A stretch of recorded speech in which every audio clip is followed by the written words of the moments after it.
mga huli sila pa yung nauna. Hindi naman systematic.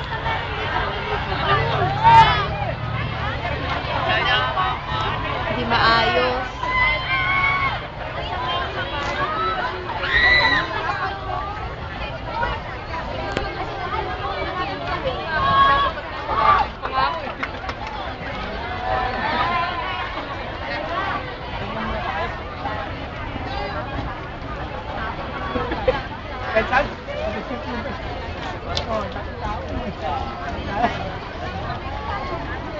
Sound check, sound check.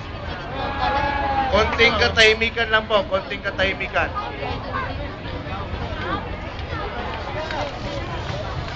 Konting katahimikan lang. Saan nyo yung unang pila dito? Yung pinakagilid-gilid? Una nga. Dito po! Mahal sa Philippines namin! Makinig. Nagkakatulakan na. Sila organized talaga. Actually, na sige. You guys, kung gusto nyo mag-push, kayo naman masasaktan. If you faint, then you can audition anyway. So it's really up to you. Sila pa'y galit. Sarap. Pag walang magsalita, walang mag-ano nangyayari. Mahirap yung sinasabi niyo dito mag-start na naman siya. Ay, di. Magagalit yung nandun. Ano magagat? Alam nila kung saan siya nakagusto. Hindi, paano nauna doon?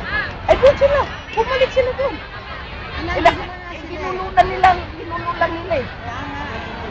Oh, pag nadiskrasya yung mga anak-anak natin dyan. Eh, nagkatulakan. Hindi mo makita, no? Hindi ko makita eh. Bakit sila nakapagpalit ng dalawa? Alam mo yan, mga organized yan, may mga bata-bata rin yan. Oo, may papasok. Oh, anytime nila, wala pa siguro mga ano nila. Ganun yan. Diba? Babalikin mo si linya, alam nila kung saan sila, parang pusa yan, babalik niya sa lungga nila. Ayos ang pila.